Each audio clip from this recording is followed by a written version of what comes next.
Welcome back everyone. In this lesson we are going to learn about multi-dimensional interpolation. In the last lesson we have seen about a single dimension interpolation and also in the previous couple of few lessons we used the Newton's interpolation or the Lagrange interpolation or spline interpolation. So all of those interpolation techniques were used for single dimension. So I am going to use now the multidimensional interpolation, how this works out in practice. So first of all we are going to see the bilinear interpolation. Why bilinear interpolation? So I am just assuming that there are two independent variables. Okay, that's why I am calling it the bilinear interpolation, and the linear terms comes from the fact that we are going to use the first order interpolation functions, and that's why it is called bilinear. That means two independent variables and in linear interpolation. Okay, that's why it is called bilinear interpolation. So look at this figure. In this three-dimensional figure we have two independent variables, the x and the y. These are the two independent variables, and the dependent variable is denoted in this longitudinal direction, which is f of xy. Okay, so we are given these data points x1 y1, x1 y2, x2 y1 and x2 y2. So these red circles denote the independent variable sets that we are given. So x1 y1, x1 y2, x2 y1, x2 y2. So these are the variables, and the corresponding function values are also given. F of x1 y1 corresponding to x1 y1, f of x1 y2 corresponding to x1 y2. Similarly the other two function values are also given. So these green circles denote the function values and these red circles denote the independent space, the data points that we are given. So we need to fit a plane within these curves, within these interpolating curves, so that we can actually determine a function value at any point, so at this two-dimensional independent space. Okay, so we need to fit a plane here. So these blue plane that is denoted here, this is the interpolating plane that we are going to fit. So if you remember, in the single dimension we fitted a curve, but in bilinear interpolation we are going to fit a plane. Okay, that's the main purpose here. So in the bilinear interpolation, so we are going to just find out a plane. So what we are going to do,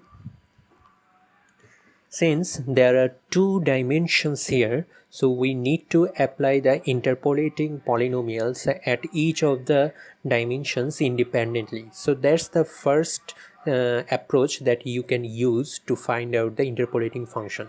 So let's say I have two dimensions, the x dimension and the y dimension, and I want to use the Lagrange interpolating polynomial. You can use the other interpolating polynomials, no harm in that, but just now to show you an example, I am going to use the Lagrange interpolating polynomial.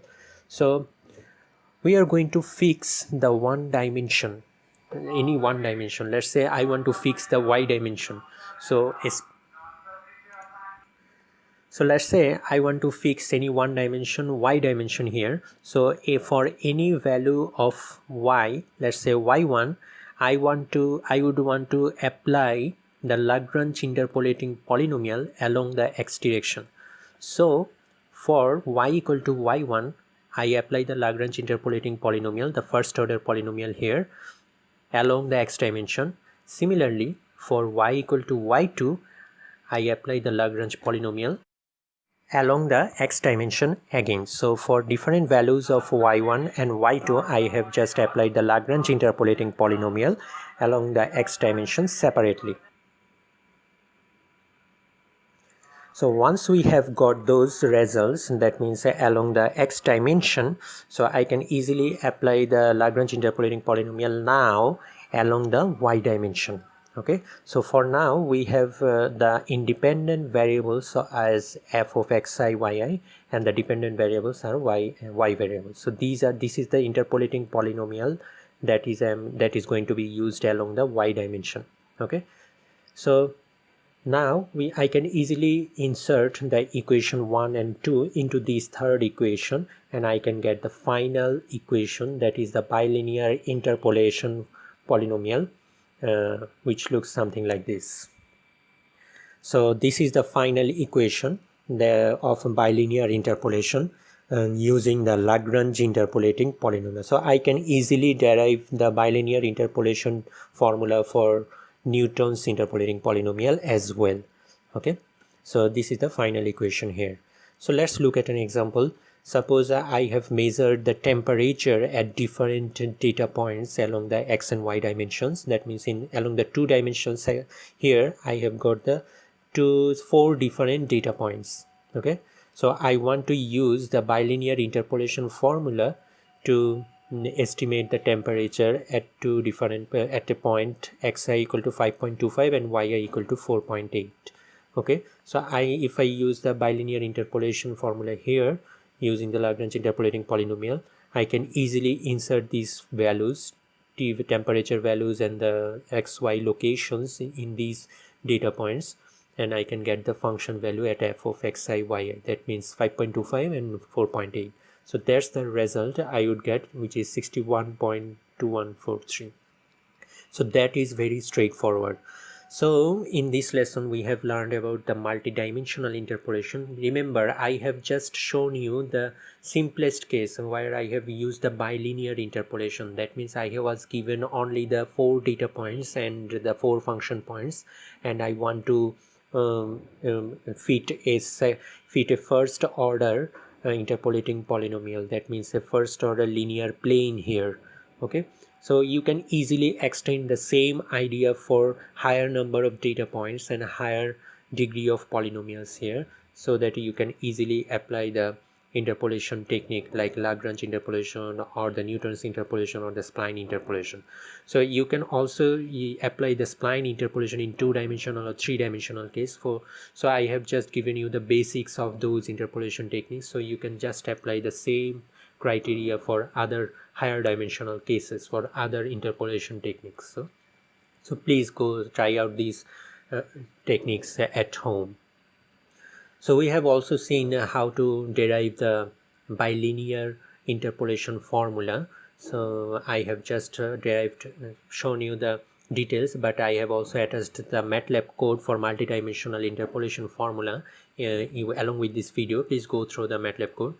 So let's see what we have learned in this section. We have learned about regression, we have learned about linear or polynomial regression, also multiple and non-linear regressions, and we have seen about interpolations like Newton's divided difference or Lagrange interpolation, splines of first order, second order and cubic splines. So this table actually shows you the summary of all of those methods that we have learned in this section. So you can just go through the summary and get a clear picture of the techniques that we have just learned.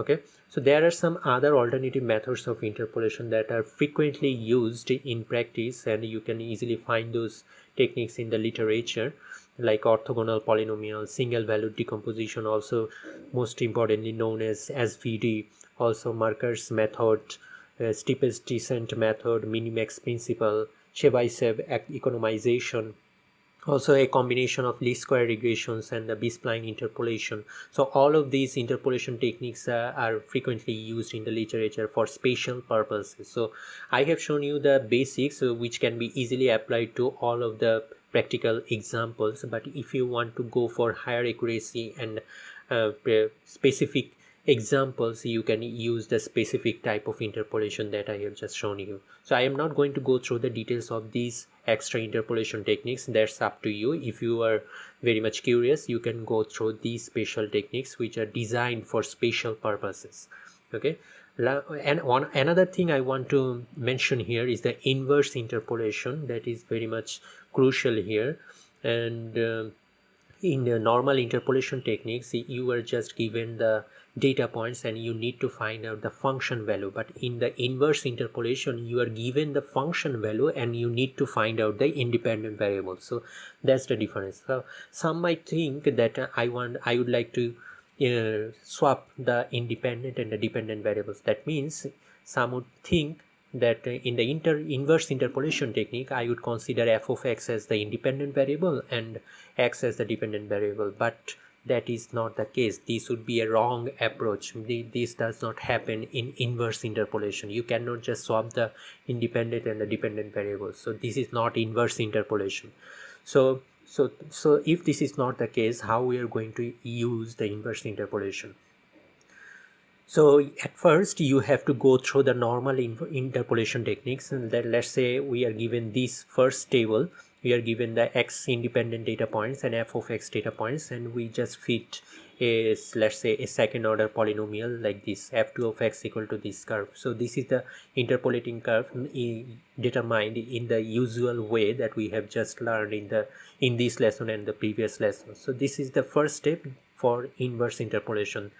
The next step is to use the variable that we are given. Let's say we are given the function value at x equal to 0.3, at f of x equal to 0.3. So we need to find out the x variable. That's the task of inverse interpolation. We are given the function value and we need to determine the x value. So in the first step, we need to use the normal interpolation technique to find the interpolation curve, and then use the function value that we are given to insert into the original equation, original interpolation curve. That means f of x equal to 0.3. We just insert this f of x equal to 0.3 into this function, and then we solve this function for x variable. Okay, so how we can find the x variable? This is actually a root finding problem.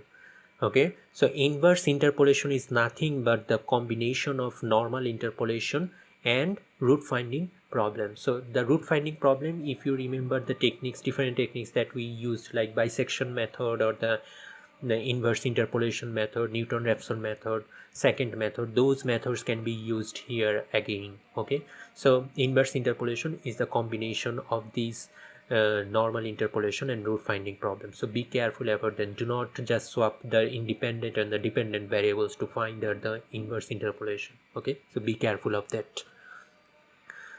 And the last thing that I want to mention is the extrapolation. Interpolation denotes to find out the interpolating curve, so that we can use that function, interpolating function, to find out the function value at different points within the data points. But what about if I want to find out the function value beyond the data points? What that would actually mean, the extrapolation. Okay, so that is the extrapolation actually. So interpolation is denoted something like this. We are given the data points x0, x1 and x2. So the range is x0 to x2, and I fit some interpolation curves here. Let's say two different interpolation curves or interpolation curves, whatever it is, some interpolation curves, and I can use these curves actually to find out the function value within this range, within any at any point within this range. I cannot use that interpolation curve beyond this range. That means I cannot use the function greater than x2 or lower than x0. That would not be the case. But in extrapolation, that's the thing we use actually. We use the interpolation curve to find out the function value at different point. But that is very much risky, because you do not know what would be the next value beyond that range. As a result, the interpolating polynomial might give you a very inaccurate result. Okay, so if you just extrapolate this interpolation curve here, if you extrapolate this interpolation curve beyond x2, it would looks like the x2 curve is going, the interpolating curve is going, downward. Okay, so that is the extrapolation, but the true value lies here in the upward, in the upper section. That means this interpolation technique would give you a very erroneous result. Okay, so be careful of that. In the interpolation technique, whenever you are going to use the interpolation technique for extrapolation, be very much careful, because that's very much risky. Unless you know the nature of the data points, do not use the interpolation for extrapolation. Okay, so that's the end of this section. This section was basically about the curve fitting. We have known about two different types of curve fitting, regression and interpolation. We have known the difference between these two different techniques. We have also seen different methods like the linear regression or multiple linear regression, nonlinear regression, and under the category of interpolation we have seen Newton's interpolation or Lagrange interpolation, spline interpolation. So these were different techniques that I have just discussed in this section. So please go through the MATLAB course and all the details. So we will start a new section from the next video. So till then, thank you so much.